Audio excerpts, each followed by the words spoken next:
What's up guys, JC here with the Salty Cherry Reefing channel. Got another video here for you today going over all the equipment I plan on running here on this Red Sea Reefer 525. And I'm also going to be going into some of the equipment I plan to get here in the future for this tank as well. So stay with me.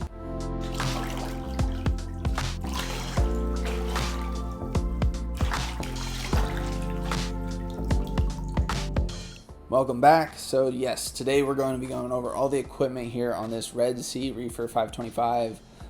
Starting with lighting, just a little disclaimer, all the equipment that I got here with this tank came with the tank when I purchased it used from a local reefer.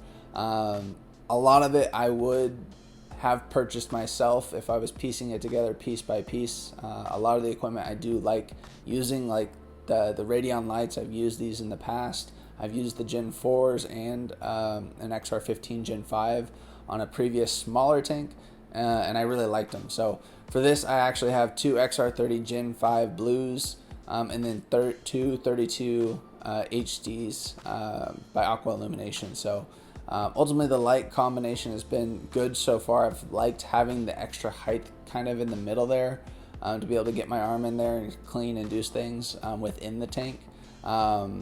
I do have the lights posted, however, though the Aqua Illumination lights, because the aesthetic side of me is hoping to potentially get a third XR30. But ultimately, if it doesn't happen, I'm not gonna force it. But if it doesn't happen, it's not gonna be the end of the world. So far, I've liked the lights on there. They're running the same schedule by Worldwide Corals. I just downloaded one of their schedules off their, I think it was like their 1,500 gallon tank.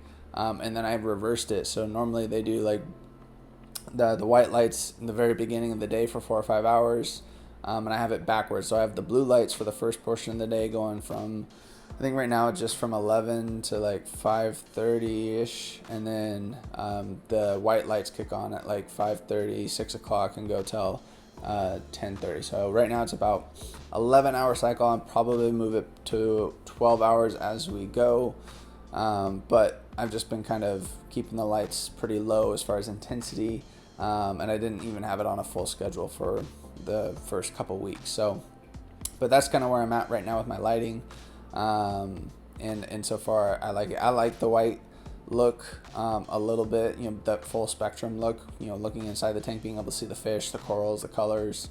I think there's still enough blue in it to where it looks, things still pop. But I feel like the fish sometimes can get drowned out when you have it just full blues and whatnot, as far as like their colors and seeing everything else in the tank. So not to say that I don't like the blue look. I do love seeing corals popping and being able to wear the orange glasses and just seeing all the color that's in there. But I do like a little bit more of that natural look. But that's kind of what I have planned right now with the lights, and we'll take it on to the next one. So next, I'm going over here flow. What I have kind of generating all the flow currently right now in this tank are, two Nero 5s, and then I have one Max Gyre here at the top, and it's, I would say, doing most of the movement across the tank, and then I have those other two Nero 5s kind of pushing water in different directions from the opposite side. So I do have like 4 other Nero 3s and like another Nero 5, but I have not been able to get them to work since, and those all came with the tank. So I'm not sure what happened prior with the previous owner, as far as, maybe the controller got wet, but all of them basically, after just plugging them in, the light flashes red, they spin for a quick sec, and then they just basically stop. So they're stalling out, and really haven't been able to find a fix for those, unfortunately. So right now I'm just running the 2 of them. In the future, I might be upgrading and doing some other things, adding a third one for flow. But right now, I don't know if I'll be getting another Nero pump at the moment, unless I can figure out how to get those other ones working and not having those kinds of issues. So, but that's what I have for flow right now here in the upper side of the tank. Down below, I have the Efflux return pump. It's up to 1,900 gallons per hour. I have it turned down probably somewhere like around 60% would be my guess, and that's just kind of where I have it dialed in right now to keep the tank quiet, so it's not making that gurgling sound between the ball valve underneath that is adjusted as well. So, and that so far has been good. It's an adjustable DC pump, I haven't used a DC pump in some of the smaller tanks because they're usually just a plug and play. You just kind of plug it in, it pumps whatever back out. So, it's one of those things. It's nice to have that extra controllability, but honestly, once you find the right spot, you kind of just leave it and forget it. So that's what I'm using for the return. So next here, I got the Red Sea Reef Mat 500. I've looked at products like this one for a long time. Obviously, having smaller tanks, never really had a need or a fit for one. I usually just use filter floss or filter socks in some of the tanks that I had in the past. But I was excited to actually see that this tank came with one because it was something I've always wanted to try. I've never really enjoyed the changing of the filter socks and washing them and cleaning them and doing that every so often. Honestly, having it on there so far has been really nice. Just seeing it, I can hear it every once in a while start to rotate, and just seeing the stuff that is pulling out from the tank has been awesome. I feel like it's really helped keep the tank really clear, and actually helped clear it up really fast when I first initially put the sand in. It used a little bit more at that time, and it's actually been a pretty decent pace now as far as like how often it's being used.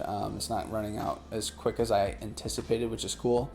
But ultimately, it's been something that I think is going to be, a good staple and just a convenience factor. I already have an extra roll for when this runs out, and for me, having that little extra bit of convenience when it comes to cleaning and maintaining the tank and keeping crystal clear water, because you don't want to put all that awesome stuff in the tank to not be able to see it as well. So I feel like it's doing a really good job polishing the water and keeping things out of the tank that don't need to be there. So so far so good. It's pretty easy to figure out and learn and understand how to work it.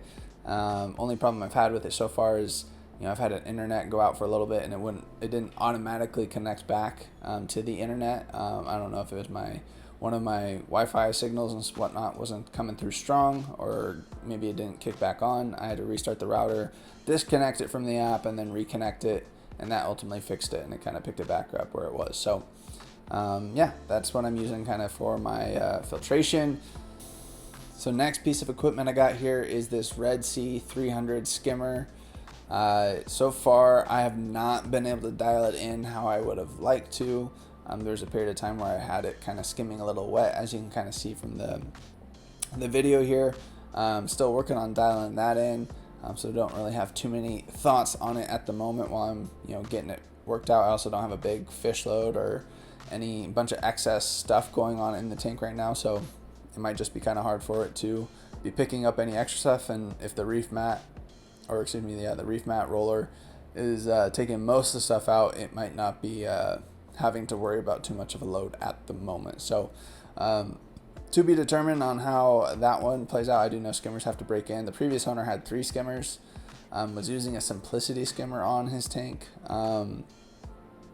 I ultimately put the Red Sea Reefer one on, and haven't again got it dialed in where I wanted it to be, but it barely had any use, he said. So it's basically brand new, and so I've been running it, and so I'm assuming it needs take a little bit of that time to break in as well, because I know sometimes new skimmers can take a little bit to break into the tank. So but that'll be that. So for the next item here on the agenda, I got the auto top off. I'm using Red Sea's product. It was actually again included with the rest of the tank when I purchased it, but it was basically brand new, still in box, hadn't even been set up and used in the past. So I have it in basically a 5-gallon top off container off to the side, and it's actually worked really well. It's got a leak detector sensor, it's got a temperature probe, and it has a emergency shutdown sensor as well as a top-up sensor. So it's actually a really cool design, plus the fact that it's tied into the Reef Beat app. So between the Reef Mat roller and the auto top off, I can see how much water is being put into my tank every day, about how much of that roll is being used every day. It's just kind of cool to see, because you can kind of project, okay, by this day I'm going to have to fill it back up with tank water. But it's just one of those extra little things that you don't need to have. I mean, any auto top off will do the trick and do the work. But it's just one of those little extra things that I think is pretty cool with that. But it's a cool little product. It's worked really well for me so far. Right now it's about a gallon a day, is roughly just a gallon or just under a gallon a day of evaporation that's happening right now. So usually about every 5-6 days is when I'm coming in and filling that top off back up with water, and it's been good to go from there. So been good on that front. And just a few of the other products that I'm using here on the tank. I got a heater here. I actually have 2 heaters in there. I have one of them unplugged at the moment, just because I didn't want to have to worry about potentially 2 heaters breaking. I'm actually looking at potentially replacing those. I don't like the idea of using used heaters. I feel like they all have a lifespan. None of them are really all that well built for long term, and it's one of the easiest ways for a tank to fail is by having a heater go out. So the Reef app is nice. It does notify you when the temperature is above or below, but I don't have a Apex system at this moment to be able to shut it off or have those things put within the system to manually manage it without me. So until then, I'll probably just get another heater to replace those, just so I feel a little bit more peace of mind for the time being, until I do have something like an Apex here on the system to help me monitor, and just put some of those redundancies in there to make it easier. And then right next to the heaters here, I have a UV sterilizer. Again, it came with the tank. I don't know if I'm going to run it long term, but I decided since I was adding fish to the tank that I would have it on there for the time being. The light is still on. I don't know how strong it is, so that's one of the reasons why I'm not sure if I'll continue to run this one specifically in the long run. I'll either have to probably replace the bulb or get a new unit. I don't think that is a very expensive unit itself, so that'll be kind of my plan with that. And then a couple other things that I have a Kimura single head dosing pump. I'll be using that to dose. My plan is to dose Alpha Reef. I've looked into that product quite a bit. I've been wanting to try it out. Gave me an excuse since I got a good deal on a single head dosing pump that was basically brand new, that I would give it a whirl. I think the biggest thing for me is I'm waiting to find out kind of what pH my tank settles at before I decide if I want to do Kalkwasser, because if I do Kalkwasser, I might do like more of a 2-part balling type dosing method. But I'm hoping my pH can balance out in a good spot, and potentially get like a carbon reactor hooked up to the protein skimmer in the future too. But again, that's just stuff for down the road, and my plans for that. And then as far as testing goes, I got a traditional refractometer. I have the Hanna checker for alkalinity, as well as the ultra low.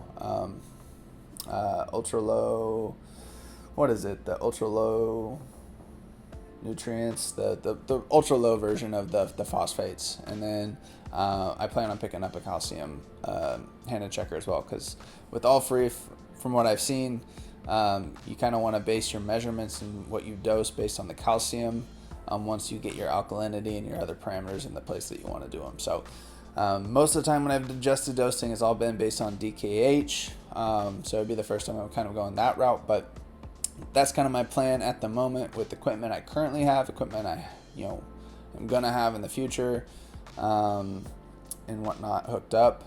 Right now I haven't hooked up any of the doser or anything like that yet. I really haven't started dosing.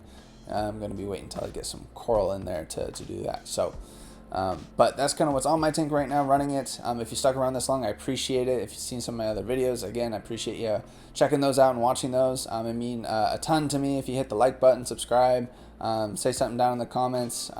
Again, trying to create a cool little community here and just give more content out there, because I know for me, when I was binging YouTube videos and checking things out online, I felt like I just ran out of content to look at and to check out and to learn. So ultimately, that's my goal with this channel, is just to kind of be another resource where there's another outlet where people can kind of plug in, get their fish fix, their coral fix, and continue to do stuff on that front. So enjoy the rest of your night, and I'll catch you next time.